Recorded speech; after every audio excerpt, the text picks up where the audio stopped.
Hello guys, welcome to the Telugu movie reviews. Panchayat season 4 web series.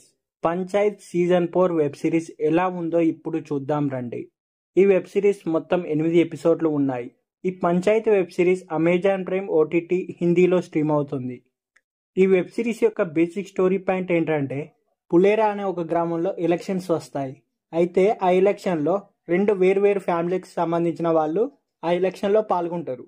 ఆ ఎలక్షన్లో గెలిచేందుకు వాళ్ళు ఎలాంటి ప్లాన్స్ వేశారు, ఎలా ప్రమోషన్ చేశారు, ఆఖరికి ఎవరు గెలిచారు అనేది తెలియాలంటే మనం సిరీస్ చూడాల్సిందే. అయితే ఈ వెబ్ సిరీస్ కొంచెం ల్యాగ్గా ఉంది. వీటి ప్రీవియస్ వెబ్ సిరీస్ లాగా సీజన్ 1 బెటర్, సీజన్ 2 కూడా బాగానే ఉంటుంది, సీజన్ 3 కొంచెం యావరేజ్. ఈసారి సీజన్ మాత్రం వన్ టైం వాచబుల్గా అనిపిస్తుంది. పంచాయత్ సీజన్లో ఒక సీజన్ని మన తెలుగులో సీవరపల్లి వెబ్ సిరీస్గా తీశారు. అది జనవరిలో రిలీజ్ అయింది. యావరేజ్ సీజన్, ఒక్కసారి మాత్రం చూడవచ్చు.